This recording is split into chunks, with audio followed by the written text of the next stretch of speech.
Avianca Flight 52 is in trouble. The crew is exhausted. They're over New York City and almost out of fuel. Are we cleared to land now? Yes, sir, we are cleared to land. Tell me things louder because I'm not hearing it. They're cleared to land. Soon the nightmare will be over. Gear down. Flight slow! Rate 500 feet. The captain desperately searches for the runway at Kennedy Airport. Lights! But he can't find it. I don't see it. I don't see it. Now they're battling violent wind shear. This is the wind shear. They're going to crash. Any gear up, any gear up! The plane has hardly a drop of fuel left. They cannot land. Flight 52 is about to crash somewhere over New York. How could that happen? Even the world's finest air crash detectives will never agree about who is to blame. Relevance of testimony. Southwest of Kennedy Airport, with a track brought up.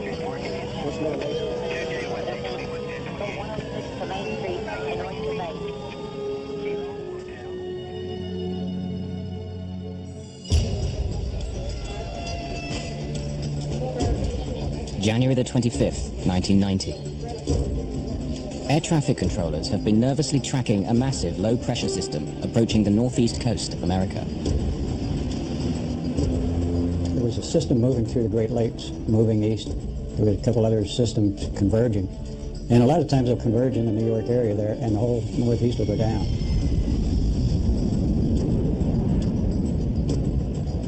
The weather is already near the safe minimum to land a plane. Flights will have to be cancelled or delayed. The terminals will be choked with thousands of angry passengers.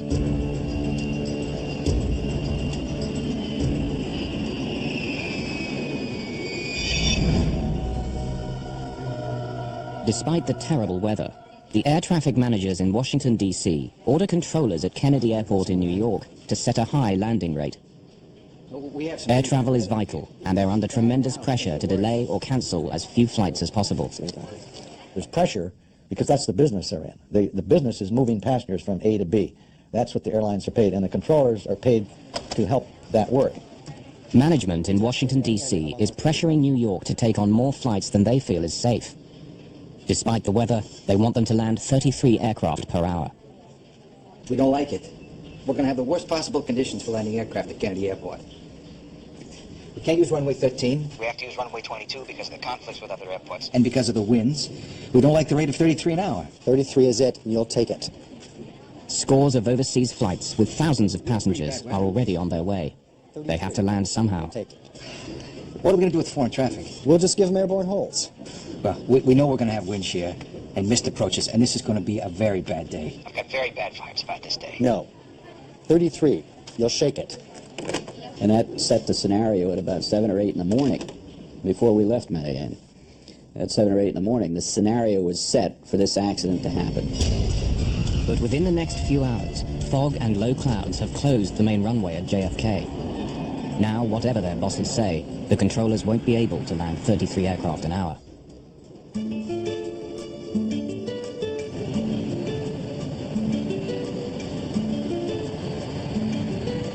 2,400 miles to the south in Colombia, it's a warm, sunny day with not a cloud in the sky. Avianca Flight 52 is now boarding passengers for New York. Among them, Miriam and Luis Montoya and their 2 young daughters. I remember during that day in the morning, before we boarded the flight, I talked to a friend that was going to pick us up at the airport in New York. He told us the weather conditions were bad. The temperature was very low, and it was rainy, and it was going to be foggy. After a short business trip, Nestor Zarata is traveling home to New York. I received a telephone call telling me that if I could be in the airport in half an hour and not ask any questions or request anything, I would get on the direct flight to New York. In the cockpit, flight engineer Matthias Moyano monitors the loading of over 13,000 pounds of fuel, making a total of 80,000 pounds.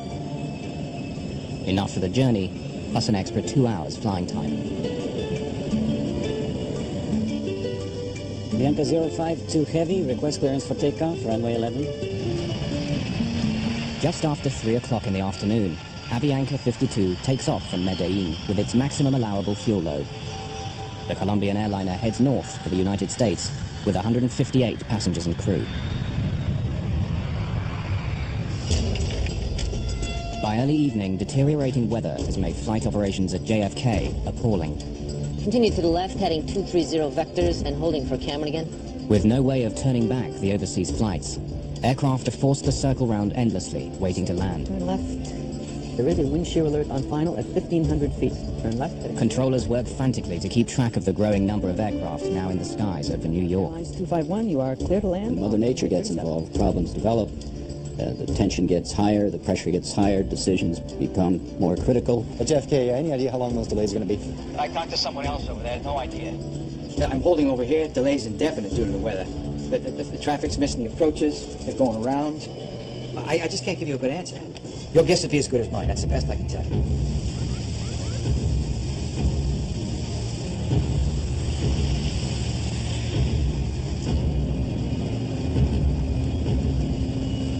JFK Airport in New York now only has one runway for landing, and aircraft are queuing up to use it.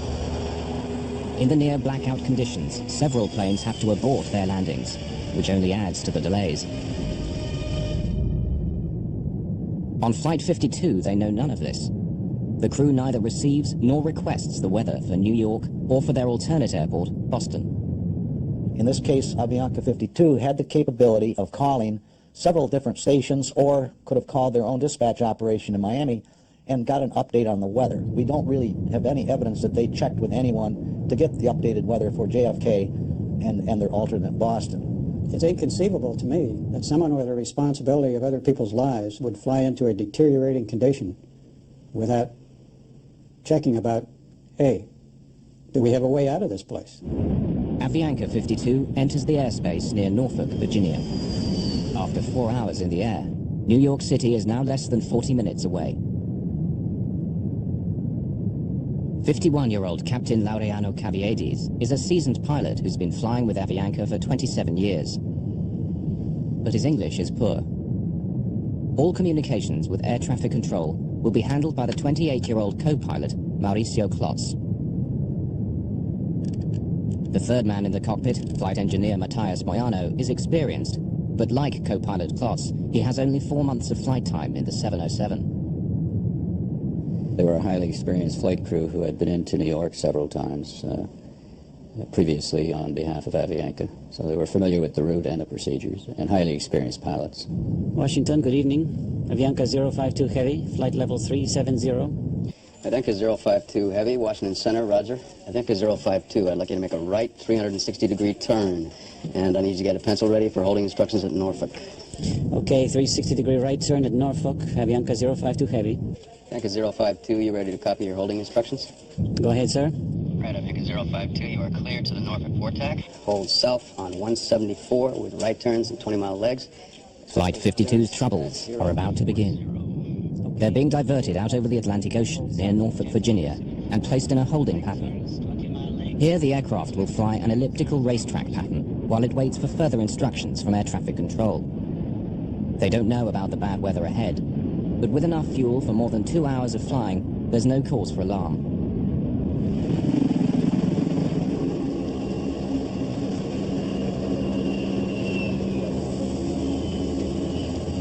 This area, in the northeast corridor of the United States, is one of the most congested airspaces in the world. Incoming traffic from overseas is routinely directed through a pipeline of controllers before being cleared to land at one of 3 major airports in the New York area: JFK, LaGuardia, and Newark. Tonight, Avianca 52 will come under the direction of more than 6 controllers, each of whom is trying to get the aircraft now circling over New York safely down on the ground. Just off the line. It's indefinite holding at this time. 080. We just had 3 missed approaches on 22, right? We just went below the minimums. We just had 4 misses on 22, right? Which is our primary runway. The visibility is getting worse, and it's worsening. All right, how many are holding? Well, we're still holding the 12 or 13 we had earlier. We're expecting some pretty lengthy delays in another hour or so. While air traffic controllers try to cope with the increasing backlog of flights, Avianca Flight 52 circles for 19 minutes over the Virginia coast, waiting for permission to continue its journey to New York. Avianca 052, expedite descent for level 33. Just leave flight level 330 within 3 minutes, please. Okay, we'll leave 330 within 3 minutes. Avianca 052 Heavy. The Avianca jet is on its way to New York at last, but they have no idea of the trouble that awaits them.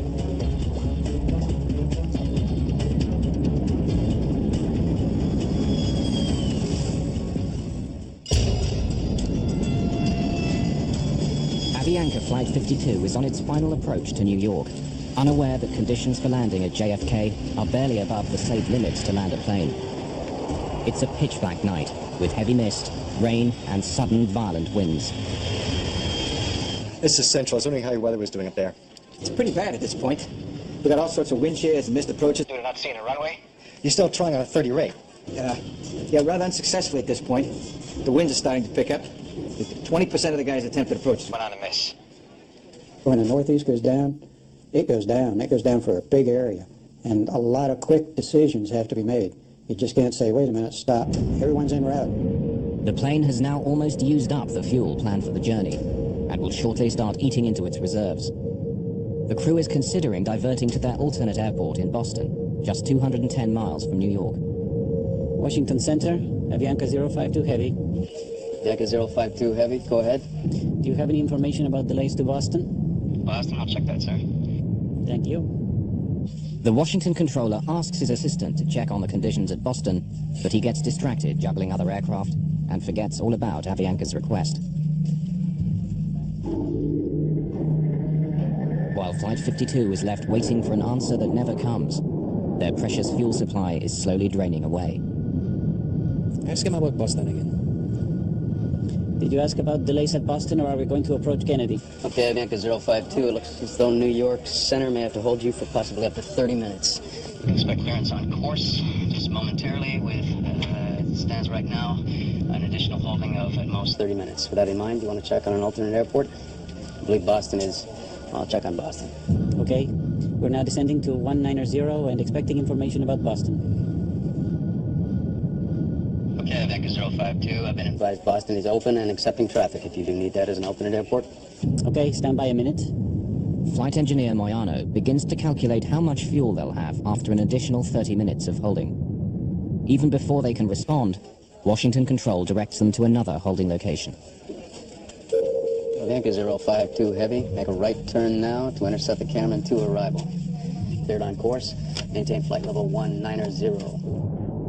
Flight 52 is now off the New Jersey coast in an area known as Cameron, less than 45 miles from Kennedy Airport, but it seems as far away as ever.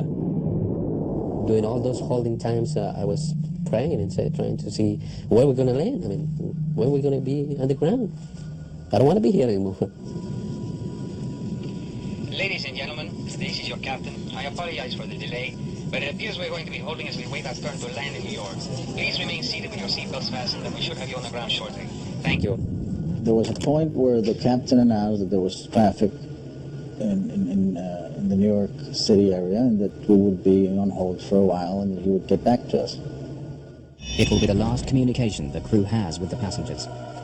Flight 52's situation now goes from bad to worse. Avianca 052, descend and maintain 14,000. It's handed over to the New York controllers, who even on a good day can be intimidating. And today is not a good day. There are up to 39 aircraft trying to land, and dozens more on the ground waiting to take off. Avianca 052, expect further clearance at 0139. Avianca 052 Heavy, roger. Tired and frustrated, the crew of Avianca 52 continues to circle the crowded airspace over New York while they wait for clearance to land.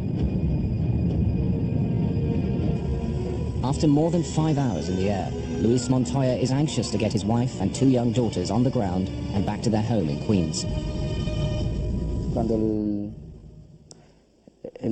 As the flight started to prolong, we started to feel uneasy.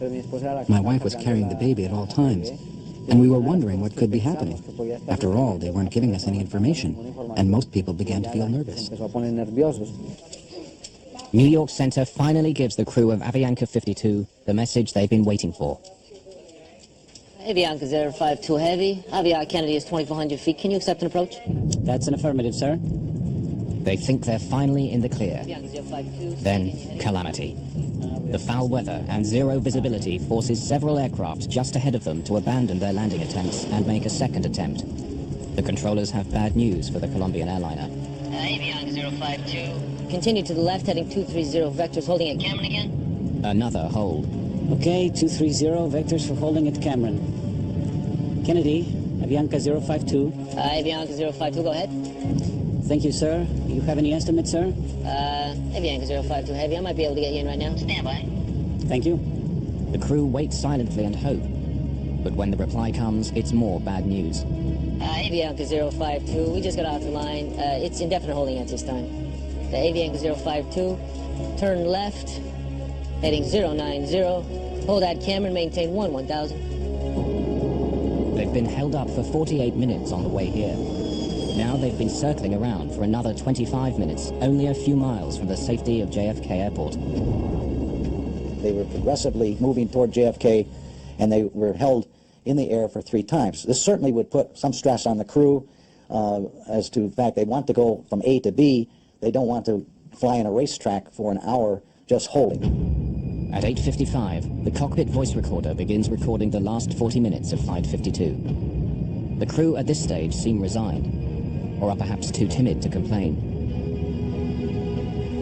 Moments later, Avianca is given more unwelcome news. Avianca 052, expect for the clearance time 0205. Expect for the clearance in 20 minutes.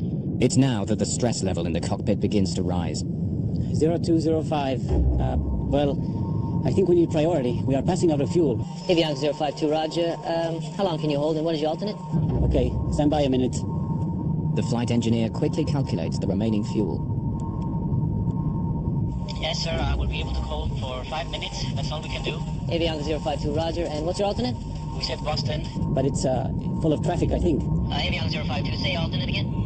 It was Boston, but we can't do it now. We'll run out of fuel. Avianca 052, cleared to land at Kennedy via heading 040, maintain 1000 at speed 180. The Avianca crew, when they felt that they were being handed off to an approach controller now and given a heading in a lower altitude, I'm sure in their minds they thought, well, they even commented on the cockpit voice recorder, we're being handled or we're being taken care of.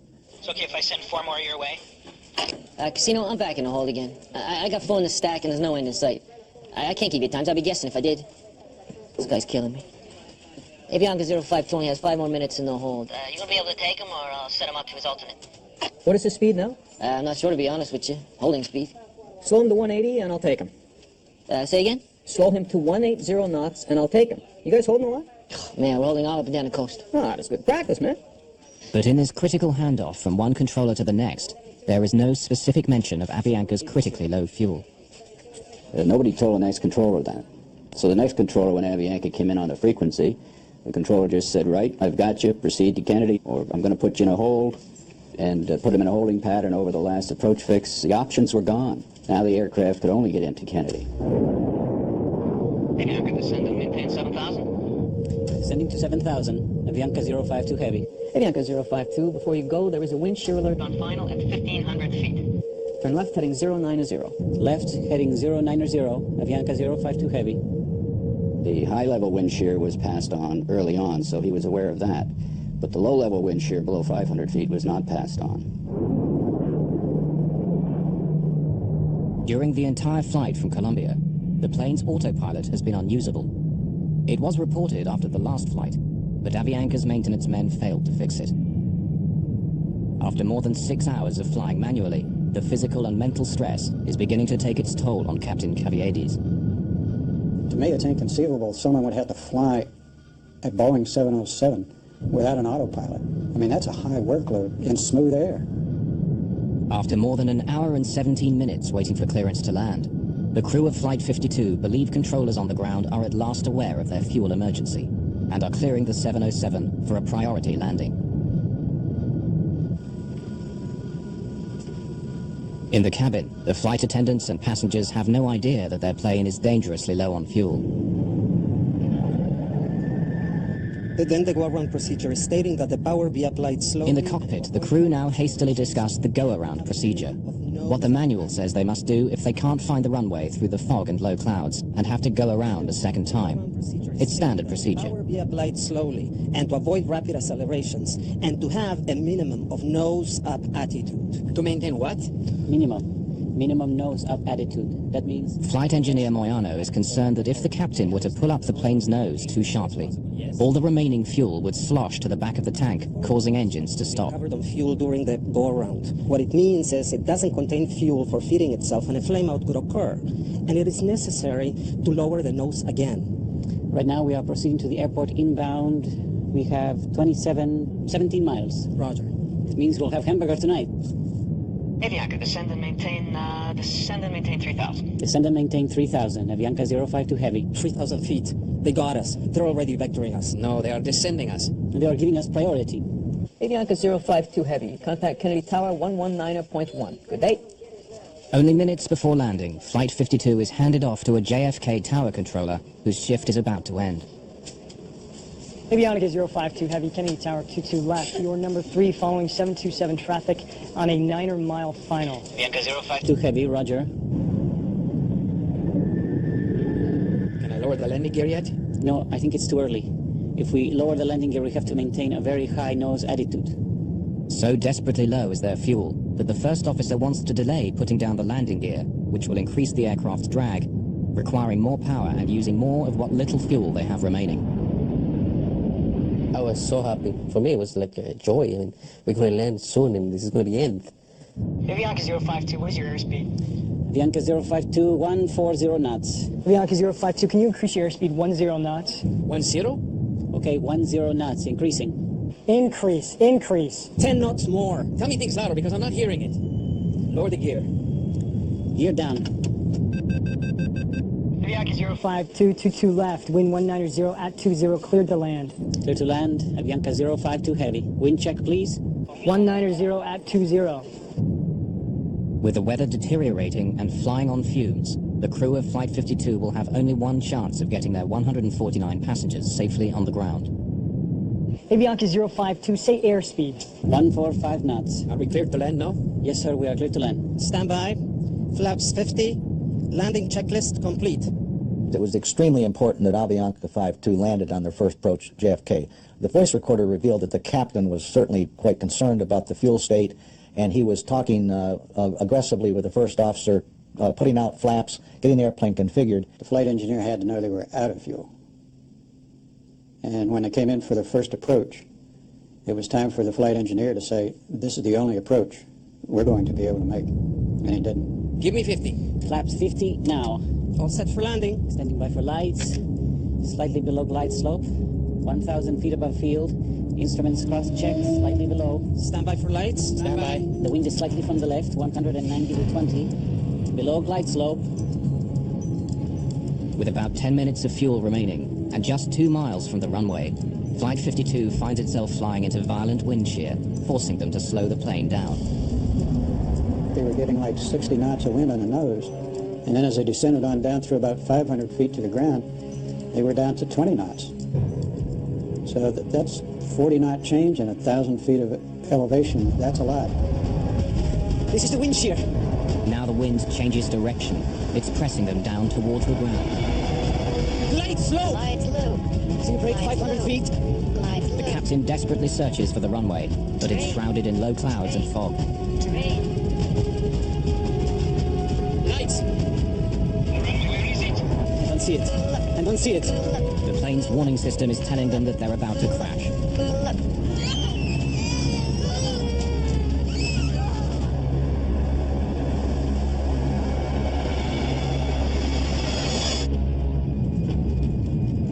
Glide slow. Brake 500 feet. Just 2 miles from touchdown, Flight 52 has been caught in violent wind shear. To save the plane, Captain Caviedes applies full throttle, burning up more of the plane's precious fuel. Give me the landing gear up. Landing gear up.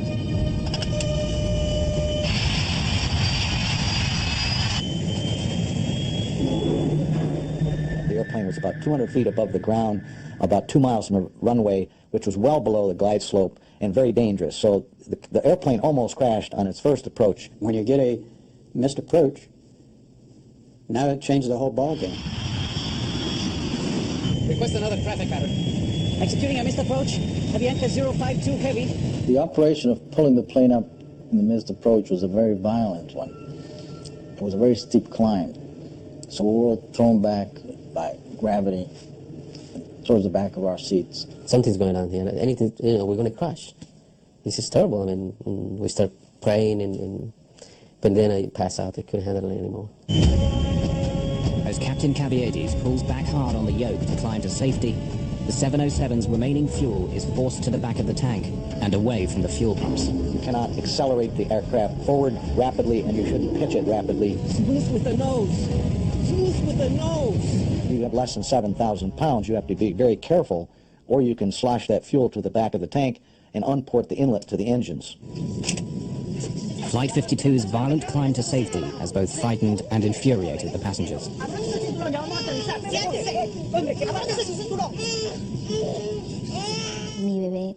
My baby Daniela also started to feel uneasy and began to cry. We began to get the feeling that something was about to happen. I buckled up with the baby just in case there was a problem.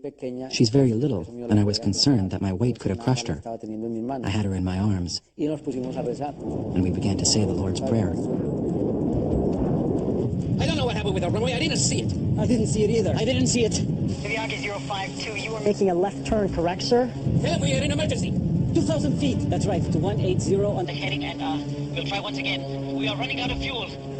Okay. What did he say? I already advised him that we are going to attempt again. Advise him we are in emergency. Do you tell him? Yes, sir, I already advised him. But the tower controller, at the end of his shift, transfers Avianca 52 to his counterpart in approach control. They'll have to begin all over again. Attack approach on 118.4. Approach, Avianca 052 heavy. We just missed approach, and we are maintaining 2,000. Flaps 14. Avianca 052 heavy, New York. Good evening. Climb and maintain 3,000. Advise him we don't have fuel. Climb and maintain 3,000. We are running out of fuel, sir. Okay, fly heading 080. Did you already advise him we don't have fuel? Yes, sir, I already advised him. We are going to maintain 3,000, and he's going to get us back. As they get back in the pattern and circle the field and come back in again. That again adds to the traffic jam that was being created at Kennedy Airport. Avianca 052 heavy, I'm going to turn you about 15 miles northeast and then bring you back onto the approach. Is that okay with you and your fuel? What did he say? The guy is angry. I guess so. Thank you very much. These guys were out, and they didn't say we were out. And he allowed the approach control to vector him way out in the original pattern and 15 miles north of the outer marker again. Flight 52 is instructed to fly a long approach pattern for another landing attempt. The plane is down to its last dregs of fuel as the crew waits for final clearance from ground controllers. In their minds that they were being handled and taken care of, and they had enough fuel to go around and shoot the approach. But on the way, they were given a 360 turn because of traffic spacing, and then they were run way out towards Long Island and vectored all around, which was equivalent to holding for another 15-20 minutes. Did you get clearance yet? Can you give us the final yet? Avianca 052 heavy. Avianca 052. Affirmative, sir. Turn left, heading 040. Climb and maintain 3,000. Negative, sir. We are running out of fuel. Okay, turn left, heading 310, sir. Set flaps 14. Okay, and you're number 2 for the approach. I just have to give you enough room so you can make it without having to come out again. Okay. We're number 2 and flying 360 now. Avianca 052 heavy, turn left, heading 330. The lights in the aircraft start to flicker, a sign that the engines are being starved of fuel. 330 on the heading, Avianca 052. Once there's no fuel flowing through the pump out of the tank, an amber light comes on to tell you that tank is empty. Flame out! Flame out on engine number 4! Flame out on it! Flame out on engine number 3! Come the runway. The passengers can hear the sound of the engines beginning to shut down. When the engines went off, I looked over to the lady that was sitting next to me, and I asked her to give me her hand. And I philosophically accepted, I might die here. This is it. Avianca 052, we just lost 2 engines, and we need priority, please. Avianca 052. Turn left, heading 250. Intercept the localizer. 250, roger. Select the ILS. ILS. Avianca 052, you're 15 miles from the outer marker. Maintain 2,000 until established in the localizer. Cleared for ILS 22 left. Roger, Avianca. You select the ILS. It's ready on 2. When all the engines flame out and the generators fall off the line, a considerable amount of power is lost, electrical power is lost.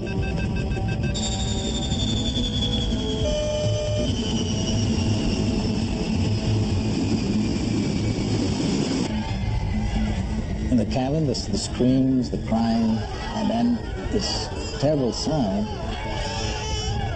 of the wind against the fuselage as the plane drops from the sky.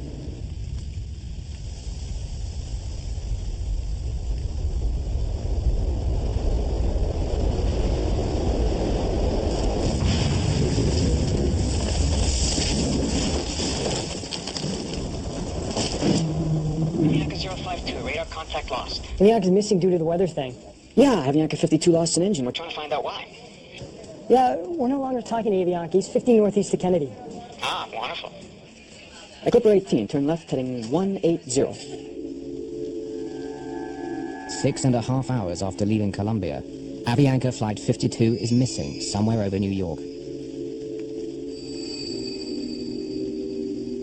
Yes, hello. I live in Cove Neck in Oyster Bay, and there is a plane crashed in our yard in front of our house. When I woke up, the first thing that I did, I put my hand over here in my back, and I was bleeding. I said, "Oh my God, we crashed." Both my legs were broken, and I had, blood all over the place. El asiento en el que estaba sentada la hija mía, sí recuerdo que The estaba seat where my daughter was sitting was totally destroyed by pieces of steel that happened to have come from the wing. pedazos de hierro que entraron del ala. I found my baby Daniela amongst the pieces of a torn-up, twisted chair. And I picked her up like this, and she was drenched in blood. Bañada en sangre. Avianca Flight 52 has crashed on Long Island, New York, less than 17 miles from JFK Airport. From deep in the woods, medical technician Bob O'Brien can hear the survivors before he can see the shattered 707. What I first heard was there were just some people who were crying in pain, but it was apparent immediately what had happened when the plane hit the mountain and just stopped dead. It just fell out of the sky. That's how witnesses describe the crash of Avianca Flight 52. A strangely silent crash. There's not a big fire here. That will make it easier for investigators to examine if there were any gas or engine problems. There have been reports of lightning in the area just before the plane went down. The Controllers Union says that Kennedy is critically understaffed, a problem that is compounded by bad weather. Rescuers have not yet given up on finding more victims. Lo primero que me acuerdo es que yo miro y First thing I remember is that I looked up and I saw a priest. He was praying for me and I was lying down on the ground. Right above us, I saw 3 or 4 helicopters flying over us. 3 o 4 helicópteros volando encima mío.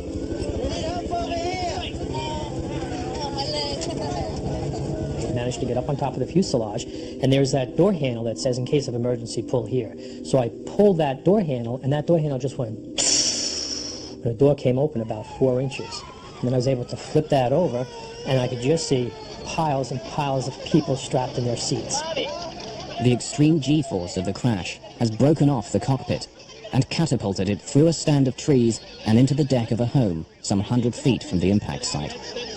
We couldn't get into the cockpit to get to the pilot and the co-pilot. All those chairs, they all just hit that cockpit door and just piled into that fuselage, and just all that added weight and all that inertia now just took over in the front of that and just popped it off, and it rolled to its left side and stopped up against the tree.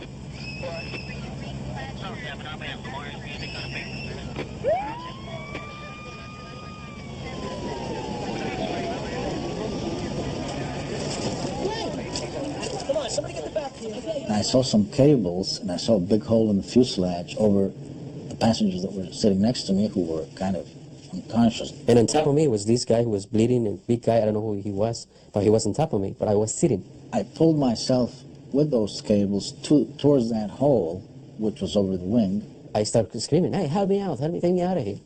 And then somebody, when they realized that I was alive, they removed they took away the guy who was on top of me, and they took me out of the airplane. At that moment, a fireman was climbing on the wing, and he saw me, and he said, "There's a guy here," and he pulled me out.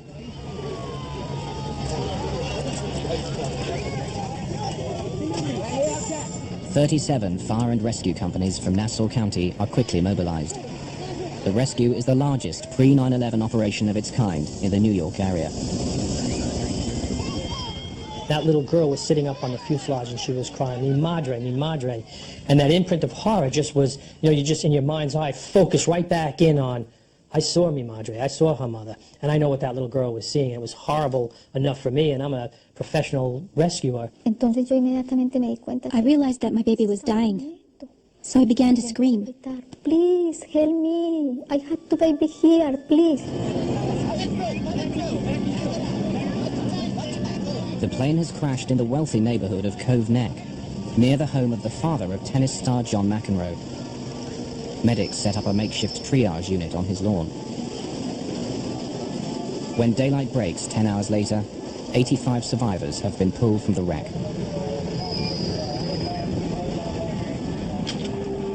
The lead flight attendant is the only member of crew to survive the crash. Of the 11 babies on board Flight 52, all but one are found alive. Among the dead are several passengers with drugs hidden inside their bodies. Known as drug mules, they're poor people paid by the Colombian drugs cartels to smuggle cocaine into the United States. It became an issue later on. They posted police officers at the morgue because they were afraid that the drug cartel would come in and try to steal the bodies because they were worth $1 million apiece, and they were waiting for the shipment, and there were a lot of them. Bob O'Brien scours the tail section for survivors and finds FAA investigators struggling to remove the aircraft's black boxes. I grabbed the handle and just pulled the whole box out and took that out and brought that out the door and gave it to them. Even as people are being pulled from the wreckage, the on-site investigation begins. In charge on the ground is Barry Trotter of the National Transportation Safety Board. A former airline pilot, Trotter became an investigator after losing his right arm in a motorcycle accident. The condition of the aircraft was really astonishing to see that much of the structure was left in the condition that it was in. It hit right on about a 28-degree embankment, and with the wings and all the other trees, it only slid 28 feet, so it hit and stopped instantly. Unaware of the details of Avianca's troubled flight, investigators quickly find a valuable piece of evidence. You could look at the engines right away, and you could tell the engines were not turning. So there was no power on the engines. That was the first big clue. Trotter and his team examine the fuel tanks and find just a few gallons of jet fuel still on board. It becomes clear why the 707's engines stopped turning, but the question of who's to blame is still to be answered. In the community of Cove Neck, New York, salvage workers begin the task of dismantling the shattered remains of Avianca Flight 52. But there's still one critical question. Who is responsible for Flight 52 running out of fuel and causing the death of 72 passengers and crew? The answer will be worth millions of dollars and affect dozens of lives. At the lab of the National Transportation Safety Board in Washington, D.C., investigators are eager to recover data locked inside the two black boxes. The most telling of these is often the flight data recorder, which records critical information, such as the plane's altitude, airspeed, and heading. When we recovered the flight data recorder and brought it to our lab in Washington, we opened it and found that the foil wrap was not hooked up, so someone had actually intentionally taped the end of the foil so it wouldn't fly around and put it back in the airplane. Without the crucial flight data recorder, investigators rely heavily on Flight 52's cockpit voice recorder, which is found with more than 40 minutes of voice recordings of the crew and communications between the first officer and air traffic controllers. Yes, sir. We are clear to land. Stand by. All set for landing. Below glide slope. And it was apparent from the voice recorder transcript and tape that the captain was not understanding the first officer's radio communications that were being made in English.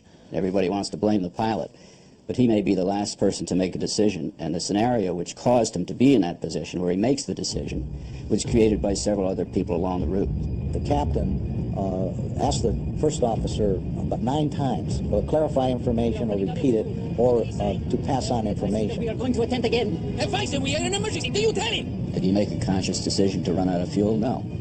He was sucked into a situation by the air traffic controllers where he ran out of fuel. Once the airplane got into the JFK area, there was certainly a serious breakdown in communications on the part of the pilots within the cockpit, on the part of the pilots talking to controllers, and controllers talking to the pilots, and the controllers amongst themselves, because there were handoffs and some of the urgency was not passed on within the controller's system. So we had multiple breakdowns in multiple areas here that ultimately led to this accident. The cockpit voice recorder reveals a crew desperate to land the 707 in near zero visibility and in extreme wind shear without the aid of an autopilot.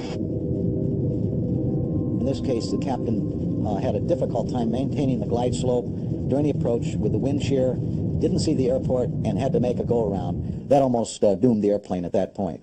The information being given to pilots en route was a wind shear up as high as 1,500 feet. But their pilots on approach were encountering wind shear as low as 300 feet, and that wasn't passed on to the Avianca pilot. The crew of Flight 52 is caught off guard. As they descend below 500 feet and slow down, a violent vertical wind forces them towards the ground, nearly causing the plane to crash 2 miles short of the runway. Ironically, Avianca 52's lack of fuel resulted in no fire or explosion, saving the survivors from almost certain death. If the plane would have found some level ground, it was conceivable he would have slapped the fuselage down and slid to a stop. With no fuel, there would have been no fire. And I think it's very possible that most of the people would have survived it in that case. As the hearings into the crash begin, lawyer George Tompkins is confronted by controllers who maintain that the Avianca crew failed to use the word emergency, instead using the word priority to communicate their situation. The government took the position that the pilot never declared an emergency, so no one knew that he had a problem. But saying you're getting low on fuel and saying you cannot make your alternate, the word emergency is not necessary to say. Negative, sir. We are running out of fuel. We just lost 2 engines and we need priority, please. And they thought they were telling them when they said we need priority. Para nosotros en español, la palabra prioridad significa... In Spanish, for us the word priority means first. Corre a mí, te estoy necesitando. Attend to me, run to me. I need you right now. No sé si es que... I don't know if priority in other languages means that you can wait. Significa que puedes esperar. To me, priority means a priority. If you ask a child, what is a priority to you, what are you going to say? He doesn't need to say an emergency. Avianca 052 only has 5 more minutes in the hold. You gonna be able to take him, or I'll set him up to his alternate? What is the speed now? I'm not sure, to be quite honest with you. Holding speed. The NTSB concludes that air traffic's handling of Avianca 52 was proper, considering the information they were getting from the flight crew. Many of the passengers are shocked and outraged by what they feel is a gross injustice, that air traffic control is found blameless. Avianca sues the Federal Aviation Administration, which employs the air traffic controllers, saying they should have done more when Flight 52 told them they were running out of fuel. The FAA settles and ends up paying around 40% of the estimated $200 million compensation due to the victims. If you listen and read the tapes, the transcripts of the tapes of each air route traffic control center along the route, and the final to New York TRACON, New York Tower, Kennedy Tower, you'll find 20 places where this accident could have been avoided if somebody had done something differently. Among the 85 survivors who escaped the shattered remains of Flight 52 are the Montoya's 2 daughters. Daniela, the baby covered in blood, is now a healthy teenager preparing for college. The day just before the flight, we took a long trip to visit the Virgin Mary. This is a very important sanctuary in Medellin. Perhaps it was a miracle of God and the Virgin that the 4 of us survived. It was a miracle, and we feel blessed by that. For many of the survivors, recovering from their injuries has been easier than coming to terms with the reason why Flight 52 ran out of fuel. I had to learn to walk from scratch. It's difficult enough to deal with the injuries. It makes me very angry to think that a plane went down with 161 souls and almost half the people lost their lives because of a word.